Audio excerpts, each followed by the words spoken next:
Hello student, good afternoon.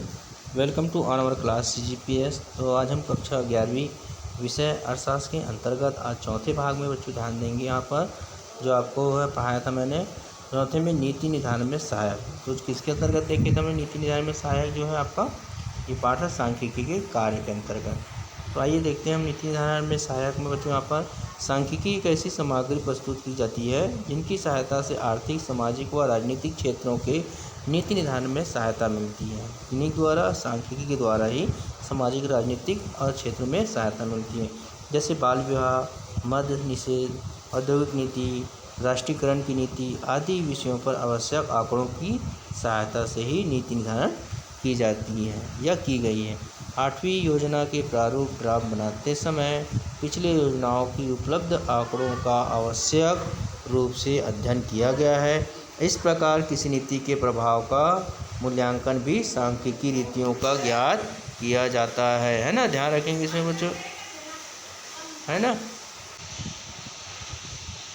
तो इसमें देखते हैं बच्चों दूसरे नंबर जो बताया है तथ्यों को तुलनात्मक रूप में प्रस्तुत करना। तो जैसे सांख्यिकी प्राय तथ्यों को तुलनात्मक रूप में ही प्रदर्शित करती है।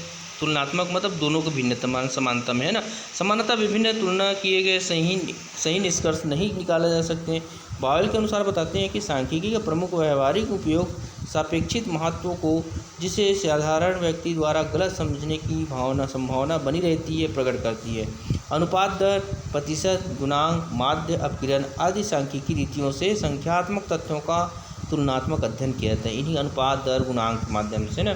तो छठवां नंबर तथ्यों के आपसी संबंधों में स्थापित करना, मतलब जो तथ्य मिलते हैं उन्हीं के द्वारा हमको इसको स्थापित करना। सहसंबंध तथा गुण सहचार्य की रीति द्वारा विभिन्न घटनाओं जैसे मांग व पूर्ति, मुद्रा की पूर्ति व सामान्य मूल्य स्तर, आयु व अंधापन, है ना, वर्षा की मात्रा व विद्युत का उत्पन्न आदि में पाए जाने वाले संबंध को ही स्थापित किया जा सकता है।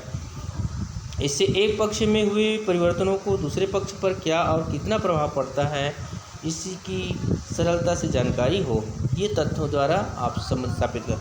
दूसरा है सांख्यिकी दूसरे विज्ञान के नियमों की जांच करती है। विभिन्न विद्वानों द्वारा प्रतिपादित नियमों और सिद्धांतों की परख सांख्यिकी विधियों द्वारा की जा सकती है। विशेषकर निगमन प्रणाली द्वारा प्राप्त परिणामों को उपयोग अथवा अनुभव द्वारा जांचा जा सकता है। नए नियमों का प्रतिपादन तो सांख्यिकी विधियों द्वारा ही संभव होता है। हम देखते हैं उसमें तो अर्थशास्त्र में परिवार व्यय का नियम तथा इसी प्रकार के अन्य नियमों की जानकारी सांख्यिकी द्वारा ही संभव है। तो समस्याओं, अगला है 8वां, समस्या की गहनता का अनुभव करना। तो जैसे तथ्यों को संख्यात्मक रूप में व्यक्त करने से समस्या की गहनता और गंभीरता का आभास बहुत आसानी से कराया जा सकता है। जिसमें कहने का मतलब ये है, जितना हम गहनता से उसमें ध्यान देंगे तो उसमें समस्या हमको जल्दी प्राप्त होगा। भारत की जनसंख्या सन 1961 में 43.9 करोड़ थी, जो सन 1991 में 84.6 करोड़ हो गई। इससे इस अवधि में हुई वृद्धि को तो आभास होता ही है। साथ ही यह भी कहा जा सकता है कि जनसंख्या में वृद्धि की दर जो है अधिक रही। तो पूर्वानुमान लगाना, ठीक है। तो सांख्यिकी में जहाँ एक और भूतकालीन और वर्तमान तथ्यों का अध्ययन किया जाता है, वहीं भविष्य के लिए पूर्वानुमान तथा भविष्य भी की जा सकती है। विशेषकर औद्योगिक निर्णयों में सांख्यिकी द्वारा लगाए गए अनुमानों का बड़ा महत्व है। योजनाओं में पूर्वानुमान द्वारा ही विभिन्न उद्देश्यों को निर्धारित किया जाता है। इस कार्य के लिए अंतर्गणन, बाह्यगणन, पूर्वानुमान आदि रीतियों का भी प्रयोग किया जाता है। इस प्रकार हमने देखे यहाँ पर बच्चों यहाँ पर सांख्यिकी कार्य के अंतर्गत। अब देखते हैं सांख्यिकी का अर्थशास्त्र में महत्व। तो अर्थशास्त्र और सांख्यिकी में बहुत ही गहरा संबंध है। शास्त्रीय अर्थशास्त्र के प्रत्येक क्षेत्र में सांख्यिकी महत्व है। वास्तव में सांख्यिकी अर्थशास्त्र की आधारशिला के रूप में उदित हुए हैं। अर्थशास्त्र में सांख्यिकी महत्व को निम्न बिंदु द्वारा स्पष्ट किया जा सकता है। तो सबसे पहले देखेंगे आर्थिक सिद्धांतों मॉडल का निर्माण। तो सांख्यिकी अर्थशास्त्र में आर्थिक नियम सिद्धांत बनाने, उन्हें लागू करने तथा जांच पड़ताल में सहायता होती है। कौन से द्वारा? सांख्यिकी। आर्थिक सिद्धांत जैसे जो है ना, एंजल्स के उपभोग का नियम, मांग का नियम, माल्थस का जनसंख्या सिद्धांत आदि पर्याप्त सांख्यिकी सूचना पर आधारित होता है। अर्थशास्त्र के अध्ययन में सहायक। सांख्यिकी द्वारा किसी अर्थव्यवस्था की प्रगति का अध्ययन किया जा सकता है। राष्ट्रीय आय एवं प्रति व्यक्ति आय में विभिन्न वर्षों से संबंधित समंकों के आधार पर अर्थव्यवस्था में हुई प्रगति का तुलनात्मक अध्ययन किया जाता है। मतलब जितना भी होता है समग्र है ना। अर्थशास्त्री अनेक समग्रों जैसे सकल राष्ट्रीय उत्पादन GNP कहा जाता है, सकल उपभोग है ना, और बचत विनियोग, व्यय एवं मुद्रा के मूल्य परिवर्तनों के मापने के लिए समंकों पर निर्भर रहती है ना। इसी प्रकार तीसरा नंबर देखेंगे अपन आर्थिक समस्या का अध्ययन। संसार के सभी देश कोई ना कोई आर्थिक समस्या का सामना कर रहे हैं। इनमें मुद्रास्फीति की समस्या होती है कि अभी जनसंख्या का निर्धनता की समस्या या भुगतान शेष की समस्या आदि महत्वपूर्ण होती है। सांख्यिकी की इन समस्याओं का अध्ययन एवं विश्लेषण करती है। उदाहरण के लिए बोला जाता है बेरोजगारी की समस्या को अर्थशास्त्री इसी प्रकार व्यक्त करते हैं कि भारत की कार्यशील जनसंख्या का प्रतिशत,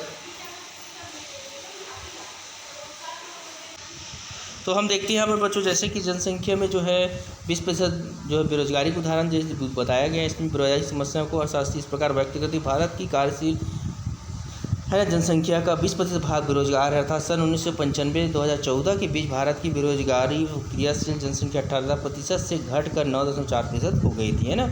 अगला देखें आर्थिक नियोजन, मतलब इकोनॉमिक जो है प्लानिंग जो बनाता है ना। आर्थिक नियोजन को अर्थव्यवस्था में उपलब्ध सीमांत या सीमित संसाधनों के कुल उपयोग के लिए अत्यंत महत्वपूर्ण समझा जाता है। अर्थव्यवस्था के विभिन्न उत्पादक क्षेत्रों के लिए प्राथमिकताएं सांख्यिकी के बिना निर्धारित नहीं की जा सकती। योजनाओं में लक्ष्य भी सांख्यिकी में ही निर्धारित किए जाते हैं। अंत में आर्थिक नियोजन प्रगति का मूल्यांकन भी सांख्यिकी में ही किया जाता है। अतः सांख्यिकी के बिना आर्थिक नियोजन पतवार व दिशा सूचक यंत्र रहित जहाज के समान होता है। पाँचवा नंबर देखें अनुसंधान में सहायक, मतलब नए चीज़ खोजने में भी सहायक होता है। सांख्यिकी शोधकर्ताओं को मौलिक कच्चे पदार्थ की पूर्ति करती है। विशेष तत्व का विभिन्न दशाओं में विशेष समस्या पर पड़ने वाले प्रभाव को शोधकर्ता द्वारा सांख्यिकी सूचना तथा सांख्यिकी विधियों का प्रयोग करके स्पष्ट किया जा सकता है। किसके द्वारा? सांख्यिकी सूचना, सांख्यिकी विधियों नियम द्वारा। उदाहरण के लिए भारतवर्ष 1991 से आरंभ किए गए आर्थिक सुधारों का उत्पादन और रोजगार पर पड़ने वाले प्रभाव को बिना सांख्यिकी सूचक के नहीं बताया जा सकता। तो अगला है 6वां नंबर देखेंगे बच्चों यहाँ पर नीतियों का निर्माण।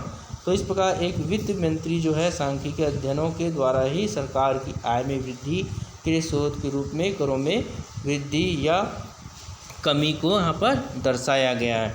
तो हम देखते हैं यहाँ पर कि किस प्रकार जो है सरकार ने इसकी कमी और वृद्धि को बताया गया है।